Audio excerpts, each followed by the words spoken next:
Hello everyone, welcome to తాలింపు studio reviews. ఇవాళ నేను మీ ముందుకు వచ్చింది ఆది పినిశెట్టి గారు యాక్ట్ చేసిన శబ్దం అనే సినిమా గురించి మాట్లాడడానికి.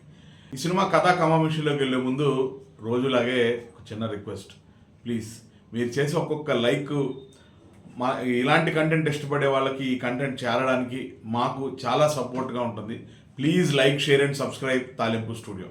ఆది పినిశెట్టి మెయిన్ లీడ్గా తమిళ్లో Vaishali team as it is అదే డైరెక్టరు, అదే మ్యూజిక్ డైరెక్టరు మన తమను వీళ్ళంతా కలిసి చేసిన సినిమానే శబ్దం.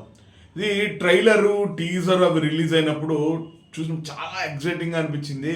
టెక్నికల్గా చాలా స్ట్రాంగ్ ఉన్నట్టుంది సినిమా అని చాలా వెయిట్ చేసిన సినిమా అనమాట. అయితే హర్రర్ సినిమాలు ఇష్టపడే వాళ్ళు కూడా కొంచెం బాగానే ఎక్స్పెక్టేషన్ పెట్టుకున్నారు ఈ సినిమా మీద.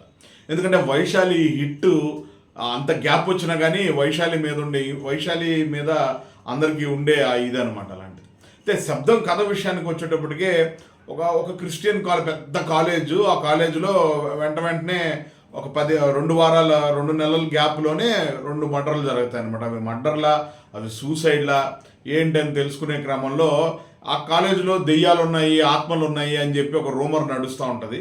సో కాలేజీకి బ్యాడ్ నేమ్ రాకుండా బోర్డు మెంబర్స్ అందరు కలిసి కూర్చున్నప్పుడు ఒక అతను ఇచ్చే సజెషన్ ఏంటంటే, ఇప్పుడు కొత్తగా ఈ దెయ్యాలు, ఈ పారానార్మల్ దీని గురించి ఇన్వెస్టిగేషన్ చేసే వాళ్ళు ఉన్నారు సార్, వీళ్ళు లైసెన్స్డ్ వాళ్ళు కూడా ఉన్నారు ఇలా అని చెప్పి హీరో అలాంటి పారానార్మల్ ఇన్వెస్టిగేషన్ చేసే అతను అని చెప్పి అతన్ని కాలేజీకి తీసుకొస్తారు అనమాట. కాలేజీకి అతన్ని తీసుకొచ్చిన తర్వాత ఇంకొక మర్డర్ కూడా జరుగుతుంది అనమాట. అది మర్డరా లేకపోతే సూసైడా అది కూడా మనకు అలాగే ఉంటుంది. ఫస్ట్ హాఫ్ అంతా ఒక క్రైమ్ ఇన్వెస్టిగేషన్ థ్రిల్లర్ లాగా పర్వాలేదు, ఒక 40-45 నిమిషాలు చాలా ఇంట్రెస్టింగ్గానే అనిపిస్తుంది మనకి. ఓహో ఇది హారర్ సినిమా అని చెప్పిన, బట్ ఏదో ఒక స్పెషల్ ఫిలిం, స్పెషల్ ఎఫెక్ట్స్, లేకపోతే పూర్తిగా ఆత్మలు లేకపోతే పూర్తిగా సైన్స్ కాకుండా రెండింటిని మిక్స్ చేసి ఏదో చెప్పడానికి ట్రై చేస్తున్నారు, కొత్తగా అనిపిస్తుంది అని మనం అనుకునే టైంలోనే ఫస్ట్ హాఫ్ కంప్లీట్ అయ్యేటప్పటికి ఇంటర్వెల్కి దగ్గరికి వచ్చేటప్పటికే డ్రాప్ అయిపోతుంది సినిమా. ఇంకా సెకండ్ హాఫ్ విషయానికి వచ్చేటప్పటికే కొన్ని స్పెషల్ క్యారెక్టర్స్ ఉన్నాయి. మన సీనియర్ హీరోయిన్స్ ఒక 2 ఉన్నారు, వాళ్ళు చెరొక క్యారెక్టర్ చేశారనమాట. ఇంకా ఆ ట్విస్ట్ లాంటిదే, లేకపోతే ఆ కథ చెప్పేస్తే ఇది ఉండదు కాబట్టి ఆ సెకండ్ హాఫ్లో జరిగే కథ మాత్రం చెప్పండి. నాకైతే చాలా పేలవంగా అనిపించింది. ఫ్లాష్ బ్యాక్ కథలో ఎమోషన్ పెద్దగా నాకేం స్పెషల్ అనిపించలేదు.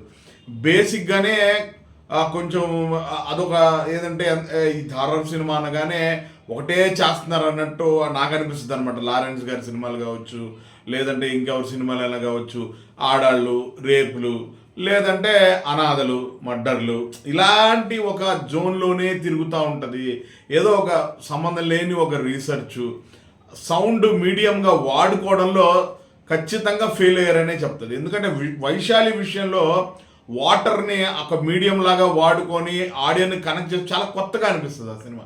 అదే పాయింట్ ఇక్కడ శబ్దం దగ్గరికి వచ్చేటప్పటికే సౌండ్ రూపంలో కనెక్ట్ చేయడానికి పెద్ద ఇంపాక్ట్ అనేది నాకైతే ఏమనిపించలేదు. మరి తమిళ వాళ్ళు ఎందుకని అంత గొప్పగా ఆహా ఓహో అని అరుస్తున్నారు ఏందనేది నాకైతే అర్థం కాలేదు. ఎందుకంటే మనం చాలాసార్లు వినేసిన సౌండ్, అదీగాక తమన్ గారు చేసిన మ్యూజిక్ కూడా చాలా నార్మల్గా ఉంది.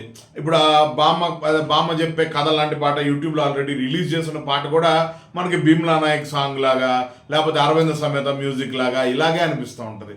సినిమాలో హర్రర్ ఎఫెక్ట్స్ పెట్టాల్సిన టైంలో హర్రర్ ఎఫెక్ట్స్ పెట్టే స్కోప్ ఉన్న టైంలో పెట్టలేదు, యూజ్ లేకుండా పోయింది. జనాలను అక్కడ థ్రిల్ చేయలేకపోవటం, సెకండ్ హాఫ్లో ఎమోషన్ పూర్తిగా కనెక్ట్ కాలేకపోవడంతో శబ్దం సప్పగా ఉండిందని చెప్పాలన్నమాట.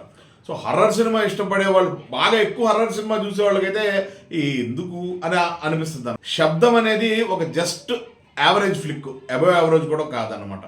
అయితే ఈ సినిమాని ఓటీటీలో చూస్తే అసలు ఇంపాక్ట్ ఉండదు.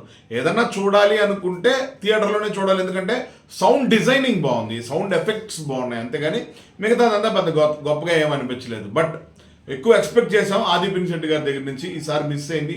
ఇంకొన్ని మంచి సినిమాలతో ఆయన మన ముందుకు రావాలని కోరుకుంటున్నాం. మరిన్ని సినిమా విశేషాలు, మరిన్ని రివ్యూస్తో మీ ముందుకు వస్తూనే ఉంటాను. Signing off, Kala Sandeep. We love cinema. Please like, share and subscribe Thalimpu studio.